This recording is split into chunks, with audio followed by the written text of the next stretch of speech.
Hello and अस्सलाम वालेकुम। Welcome to travel X by Haseeb. मेरा नाम हसीब है और आपको पता है मैं आपके लिए यूट्यूब पे इमिग्रेशन और वीज़ा रिलेटेड वीडियोस बनाता रहता हूँ। यहाँ पे सबसे पहले तो मैं एक बात क्लियर करना चाहता हूँ कि मैं कोई डन बेस वाला एजेंट नहीं हूँ। तो जो दोस्त मुझसे कांटेक्ट करते हैं मेरे Facebook page travel X by Haseeb पे कि हमें कनाडा का डन बेस वीज़ा दे दें, हमें अमेरिका का डन बेस वीज़ा दे दें, यूरोप का दे दें, तो भाई मेरे पास ऐसे कोई वीज़ाज़ नहीं है। ठीक है, तो अब चलते हैं वीडियो की तरफ। उससे पहले मैं आपको एक रिक्वेस्ट करूंगा, अगर अभी तक चैनल को सब्सक्राइब नहीं किया तो नीचे सब्सक्राइब का बटन दबा दें और अगर वीडियो पसंद आया करे तो लाइक लाजमी कर दिया करें। तो आजकल आपको पता है कि जैसे एक न्यूज़ है वो बहुत ज़्यादा वायरल हो चुकी है। जैसे कि आपको पता है कि आजकल एक जो न्यूज़ है वो बहुत ज़्यादा वायरल है कि कनाडा की जो वीज़ा रेशो है वो बहुत अच्छी हो गई है और कनाडा ने अपनी पॉलिसीज़ को बहुत ज़्यादा नरम कर दिया है और कनाडा बहुत ज़्यादा वीज़ा दे रहा है। ये ख़बर आपको इस time I think so TikTok पे तो ऐसे मिलेगी कि बहुत ज़्यादा है। हर तीसरी वीडियो आपको कनाडा के रिलेटेड मिलेगी। फेसबुक पे चले जाएं तो अब भी आपको यही वीडियोस मिलती हैं और यूट्यूब पे भी अब ये ट्रेंड स्टार्ट हो गया कि भाई कनाडा वीज़े बांट रहा है। तो मुझे इतनी ज़्यादा इंक्वायरीज़ आ रही थी कि आप यकीन करो कि डेली बेसिस पे कोई 30 to 40 मैसेजेस मुझे इनबॉक्स आ रहे थे कनाडा के रिलेटेड कि हसीब भाई हमें कनाडा का जो न्यू रूल आया है जिसमें 179B जो सेक्शन था कनाडा ने वो रिमूव कर दिया है क्योंकि वो टिकटॉक पे बहुत ज़्यादा वीडियोस आ गई हैं। अच्छा, सबसे पहले तो मैं आपको एक्सप्लेन कर दूं कि ये 179B है क्या। देखें, हर कंट्री का एक इमिग्रेशन लॉ होता है। इसी तरह कनाडा का जो इमिग्रेशन लॉ है उसके अंदर एक क्लास है 179B। अब 179B की अगर डिटेल में जाएं तो 179B हमें ये है कि ये कनाडा का जो क्लास है 179B है क्या। बेसिकली 179B क्लास में तीन जो मेन पॉइंट्स आते हैं उसमें यह है कि एक तो आपने अपने डॉक्यूमेंट्स जो हैं वो कंप्लीट प्रोवाइड नहीं किए। ठीक है, जो आपने एप्लीकेशन अपनी सबमिट की कनाडा वीज़ा के लिए उसमें आपके डॉक्यूमेंट्स कंप्लीट नहीं थे। सेकंड, उसमें ये आ जाता है कि आप कनाडा की सिक्योरिटी के लिए कोई डेंजर हो, यानी कि उनको आपसे सिक्योरिटी इश्यूज़ हैं कि आप वहाँ पे आके उनके लिए प्रॉब्लम कर सकते हो, इसलिए आपको वीज़ा नहीं दे रहे। थर्ड, उसमें ये होता है कि आपकी जो होम टाइज़ हैं वो, यानी कि आपके पास कोई ऐसा रीज़न नहीं है कि आप वापस जाओगे, आपकी होम टाइज़ स्ट्रॉन्ग नहीं है। चाहिए होम टाइज़ के इसके ऊपर मैंने एक वीडियो पहले भी बनाई थी, मैं सून एक वीडियो दोबारा इसके ऊपर बना दूँगा। आप चैनल को सब्सक्राइब कर दो ताकि आपको वो वीडियो मिल जाए।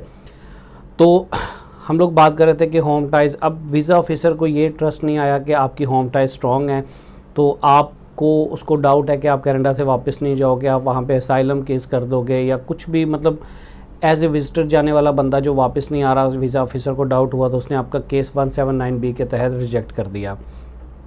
आप कनाडा की जितनी रिजेक्शंस देखोगे उसमें अराउंड 90% आपको 179B ही के क्लास में मिलेंगी। तो हुआ ये कि टिकटॉक के ऊपर एजेंट्स ने ऐसी ऐसी वीडियोस बनाई, लोगों को कहा जी 179B क्लास ख़त्म कर दी गई है, अब आपको बैंक स्टेटमेंट की ज़रूरत नहीं रही, आपको होम टाइज़ को प्रूफ नहीं करना, आपको कोई प्रॉब्लम नहीं है। तो कनाडा ने वीज़ों के दरवाजे खोल दिए, अब हर पाकिस्तानी को वीज़ा मिलेगा। ठीक है, तो अब जो हमारे लोग हैं, जो हमारे कंट्री के इस टाइम हालात हैं, आज के अंदर ना हर बंदे की कोशिश है कि यार वो बाहर चला जाए किसी तरीके से भी। और मैं बिल्कुल कहता हूँ कि अगर आपको चांस मिल रहा है, अगर आपको मौका मिल रहा है तो आप ज़रूर मूव करें, कोई मसला नहीं है। ठीक है, इसमें हदीस भी है कि हिजरत में बरकत है, अगर आपका गुजारा नहीं हो रहा तो आप जा सकते हैं। लेकिन मैं हमेशा कहता हूँ कि लीगल वे से जाना है, हमने डंकी नहीं लगानी, हमने कोई ऐसा काम नहीं करना जिससे आपकी जान को ख़तरा हो या आपका वीज़ा रिजेक्ट हो या आपके पैसे ज़ाया हों। तो अब वो टिकटॉक वीडियोस, वो यूट्यूब वीडियोस, वो एजेंट्स को लोगों ने देख के तो इतना इस टाइम हाइप का रेट हो चुका है कनाडा का कि लोगों को लग रहा है कि यार कनाडा बहुत ज़्यादा वीज़े दे रहा है। अब ये जो हो गया रहा है, अब जब इस इतनी हाइप का रेट की हमने तो उसमें हर बंदे ने वीज़ा अप्लाई करना शुरू कर दिया। आप ट्रस्ट कर सकते हो, मेरी बात पे ट्रस्ट कर सकते हो कि मुझे ऐसे लोग अप्रोच कर रहे हैं जिनके पास कोई बैंक स्टेटमेंट नहीं है।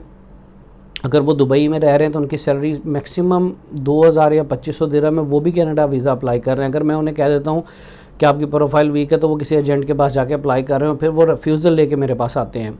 ठीक है, यानी कि आप किसी को रोक नहीं सकते। वो इतनी हाइप का रेट हो चुकी है कि हर बंदे को वीज़ा अप्लाई करना ही करना है, चाहे वो पाकिस्तान है, चाहे वो GCC है, चाहे वो कहीं पे भी है। तो अब उस सब के अंदर जब डेली बेसिस पे आप देखो कि आपके इतने ज़्यादा वीज़ा अप्लाई होने लग पड़े तो उसमें अच्छी प्रोफाइल्स भी होंगी। अगर 100 वीज़ा अप्लाई हो रहे हैं तो उसमें से 10 अच्छी प्रोफाइल भी होंगी, तो उन 10 लोगों के वीज़ाज़ लगेंगे। तो एजेंट ने क्या किया है कि एजेंट जो है वो जो 10 लोगों के लगे हैं उन 10 लोगों की वीडियोस बना रहे हैं। आज तक किसी एजेंट ने आपको कभी रिफ्यूज़ल बताई है?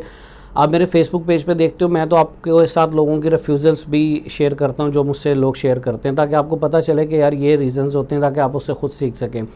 लेकिन आज तक किसी एजेंट ने आपको रिफ्यूज़ल पे वीडियो नहीं बना के दिखाई। पिछले 10 साल का भी डाटा उनका उठा लें, वो सिर्फ सक्सेस स्टोरीज आपको बताते हैं, रिफ्यूज़ल कोई नहीं बताता।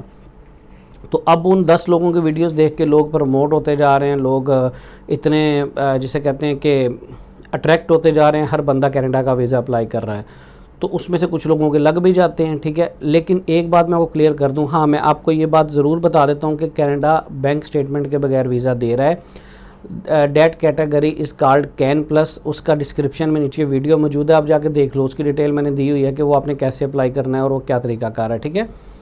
लेकिन अगर आप कहते हो कि आप कोई काम नहीं करते हो, आपकी सैलरी बहुत लो है, आपकी होम टाइज़ नहीं है, आपकी ट्रैवल हिस्ट्री नहीं है, कुछ भी नहीं, आप डायरेक्ट कनाडा अप्लाई करोगे बैंक स्टेटमेंट के बगैर, कंपनी एनओसी के बगैर, एम्प्लॉयमेंट लेटर के बगैर, तो कनाडा आपको वीज़ा देगा, ये आपकी गलतफहमी, आपको वीज़ा नहीं मिलेगा। हाँ, एजेंट आपको ये ज़रूर बोलेगा कि भाई वीज़ा मिलेगा।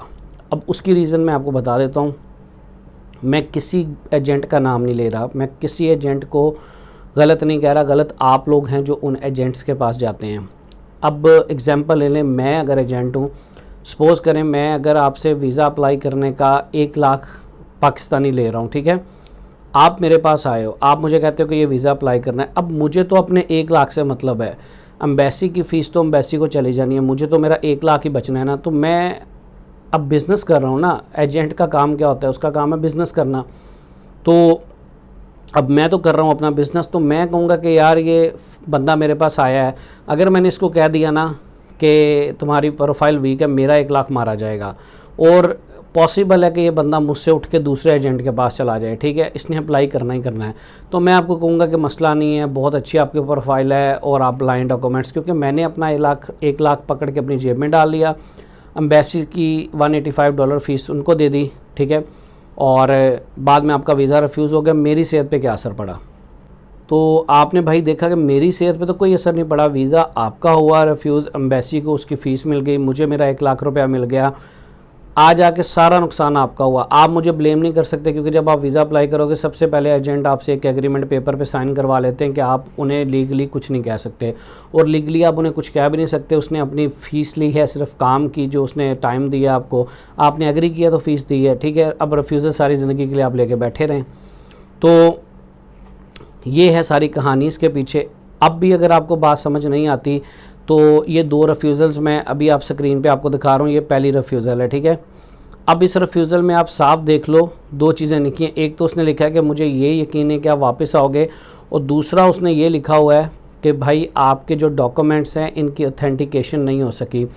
अच्छा, एम्बेसी के अपने सोर्स होते हैं डॉक्यूमेंट्स को वेरीफाई करने के, उन्होंने अपने तौर पे चेक किया, उन्होंने बैंक से कांटेक्ट किया होगा, उन्होंने जहाँ का एनओसी है वहाँ से किया होगा, तो उनको तो आगे से जवाब मिला होगा कि नहीं जी ये बैंक स्टेटमेंट फ़ेक है, तो इस पर ऑथेंटिकेशन का उन्होंने लगा दिया। लेकिन इसमें याद रखें कि कभी कभी 10 साल का कनाडा बैन लगा देता है अगर आपको इस पर, तो इन पे तो खैर बैन नहीं लगा, बचत होगी। और मैं आपको यकीन बताऊँ, ये बड़े अच्छे लोग हैं जिनकी ये रिफ्यूज़ल लगी है भाई, मेरी इनसे बात हुई है, ये इनका यूएसए का वैलिड वीज़ा है, यूके का वैलिड वीज़ा है, और मुझे अफसोस हुआ कि इनका एजेंट की एक छोटी सी गलती से गलत डॉक्यूमेंट्स लगाने से रिजेक्ट हो गया। तो एजेंट का क्या, एजेंट तो फेक बैंक स्टेटमेंट लगा देगा आपके लिए, एजेंट आपके लिए एनओसी भी फेक लगा देगा, हर चीज़, क्योंकि जब उसने अप्लाई करना है उसे कोई नहीं रोक सकता। एंड पे रिज़ल्ट क्या, रिफ्यूज़ल होगी। तो इसी तरह ये दूसरी रिफ्यूज़ल है, ये इंडिया से है, ये मैं आपको दिखा रहा हूँ, इनके पास भी यूएसए का वैलिड वीज़ा है, यूके की ट्रैवल हिस्ट्री है, सब कुछ है, इनका वीज़ा भी रिजेक्ट हुआ वही 179B के तहत, ठीक है। तो ये जो दूसरी रिफ्यूज़ल है मैं आपको दिखा रहा हूँ, ये आप देखो, ये भी 179B के ऊपर ही रिफ्यूज़ हुआ है, जिसका आपको एजेंट आजकल कह रहे हैं कि कनाडा ने इसको ख़त्म कर दिया है, 179B के ऊपर कोई रिफ्यूज़ल नहीं लगेगी। साफ उसने बोला कि मुझे यकीन नहीं है आप कनाडा छोड़ के जाओगे। तो भाई बात करने का मकसद ये है कि एजेंट ने लेनी है अपनी फ़ीस, आप अगर फिर भी उसके पास जाते हो, आप उसको फ़ीस देते हो, तो आप कहते हैं ना कि फ्रॉडिया तब तक पैसा कमाता रहेगा जब तक जो लालची लोग हैं ज़िंदा। अब लोग लालच में आ जाते हैं कि भाई कनाडा ने तो वीज़े बांटना शुरू कर दिए हैं, तो वो एजेंट्स के पास जाते हैं, लाख 1.5 लाख, उस टाइम वो 1.5 लाख या 1 लाख उनको फ़ीस दुख नहीं रही होती, वो दे देते हैं। वो कहते हैं चलो यार कनाडा का वीज़ा लग जाए, लाख रुपये क्या है। तो लेकिन जब वीज़ा रिजेक्ट हो जाता है तो एजेंट तो फ़ोन भी नहीं उठाता आपका। मेरे पास एक केस आया, एक बड़े मशहूर कंसल्टेंट हैं, उनके थ्रू वीज़ा अप्लाई किया। अब उन्होंने क्या किया वो भी मैं आपको ये दिखा देता हूँ। रिफ्यूज़ल हमने उनकी जब रिफ्यूज़ल का GCMS नोट्स निकाला तो उसमें साफ लिखा हुआ था कि आपने इन्फॉर्मेशन हाइड की है। अब उस कंसल्टेंट ने क्या किया, उनकी USA की एक रिफ्यूज़ल थी वो हाइड कर दी। अब मैं हमेशा कहता हूँ कि USA कनाडा का डाटा शेयर होता है, उन्होंने वहाँ से पकड़ के एप्लीकेशन रिजेक्ट कर दी। तो बात करने का मकसद ये है कि यार एजेंट्स की बातों में नहीं आए। आप देखें इंटरनेट की दुनिया मौजूद है, मेरी वीडियोस नहीं देखनी ना देखो, इतनी वीडियोस यूट्यूब के ऊपर मौजूद है, गूगल कर लो, हर इन्फॉर्मेशन दुनिया के मौजूद है। ठीक है, आप खुद पहले रिसर्च कर लो, फिर किसी कंसल्टेंट के पास जाओ, आप मेरे पास भी आओ। अगर मुझसे फ़ीस अप्लाई करनी है, मेरा टाइम मांग रहे हो, मैं बहुत नॉमिनल फ़ीस पे आपका वीज़ा अप्लाई करवा दूंगा। चलो मैं ये भी कहता हूँ, कनाडा करना है, USA करना है, न्यूजीलैंड करना है, ऑस्ट्रेलिया करना है, UK करना है, 15 से 20 हज़ार शेंजन करना है, 15 से 20 हज़ार पाकिस्तानी के अंदर मैं अप्लाई करवा दूंगा। ठीक है, एम्बेसी फ़ीस अलग से है। लेकिन मेरे भाई बात करने का मकसद ये कि एटलीस्ट आपको नॉलेज तो हो, आपको पता तो हो कि यार ये ज़रूरी डॉक्यूमेंट्स लगने ही लगने। अब आपको नहीं, हसीब भाई आप अप्लाई कर दो बैंक स्टेटमेंट के बगैर, मुझे क्या, मैंने अप्लाई कर देना है, मैंने कुछ भी नहीं उधर लगाना, मैंने अपलोड कर देना है। ठीक है, आखिर में वीज़ा आपका रिफ्यूज़ हो जाना है। तो ये सारी स्टोरी है कनाडा की आजकल जो इतनी हाइप का रेट है। तो अगर आपके पास डॉक्यूमेंट्स हैं, मैं आपको अभी बता देता हूँ, आपके पास बैंक स्टेटमेंट है, आपके पास एम्प्लॉयमेंट लेटर है, आपकी बैंक स्टेटमेंट अच्छी है, आप वीज़ा अप्लाई करो कनाडा का, बिल्कुल चांसेस हैं लगने के। लेकिन अगर आपके पास ये बेसिक रिक्वायरमेंट्स नहीं है, आप कह रहे हो फेक लगा दें, ऐसे कर दें, वैसे कर दें, हाँ अगर आपके पास कनाडा का वीज़ा है तो कोई बैंक स्टेटमेंट नहीं चाहिए, आपको कोई NOC नहीं चाहिए, आप मुझसे कॉन्टैक्ट करो, मैं आपका वीज़ा अप्लाई करवा दूँगा। लेकिन बात करने का मकसद ये है कि यार लोगों से फ्रॉड नहीं करना चाहिए, लोगों से झूठ नहीं बोलना चाहिए, लोगों को सच बताना चाहिए। मैं आपको सच बात बता रहा हूँ, जो मैं कोई डन बेस वाला ट्रैवल एजेंट नहीं हूँ, मेरा अपना शौक़ है ट्रैवलिंग का, मैं लोगों को हेल्प भी करता हूँ, मैंने अपने वीज़ाज़ खुद ही लगवाए हैं, मैं आपको भी हेल्प कर सकता हूँ, लेकिन तरीक़ाकार है। अगर आप मुझे ये कहोगे कि भाई हमारे पास ये कुछ भी नहीं है, पासपोर्ट की कॉपी पे लगवा दो, तो ऐसा वीज़ा नहीं, ना कनाडा का लगेगा, ना अमेरिका का, ना ऑस्ट्रेलिया का, ना UK, कहीं का भी नहीं लगेगा। ठीक है, तो ये सारी स्टोरी थी। उम्मीद है आपको गेम समझ आ गई होगी। अगर आपको ये गेम फिर भी नहीं समझ आती तो मोस्ट वेलकम, आप उन एजेंट्स के पास जाओ, आप अपना 1 लाख ज़ाया करो, 2 लाख ज़ाया करो, 10 लाख ज़ाया करो, मुझे कोई फ़र्क नहीं पड़ता। आपके पैसे हैं, रिफ्यूज़ल लगनी है, आपको लगनी है, उस रिफ्यूज़ल से फ्यूचर में आपको प्रॉब्लम होनी है, मुझे कुछ नहीं होगी। ठीक है, तो अपना बहुत सा ख्याल रखना। ये थी कनाडा की हाइप रेट और ये स्टोरी, तो अपना बहुत सा ख्याल रखना। अगर अभी तक चैनल को सब्सक्राइब नहीं किया तो नीचे सब्सक्राइब का बटन दबा दो, और अगर वीडियो कुछ समझ आई है, कुछ पसंद आई है तो लाइक का बटन लाजमी दबाना। टेक केयर, अल्लाह हाफिज़।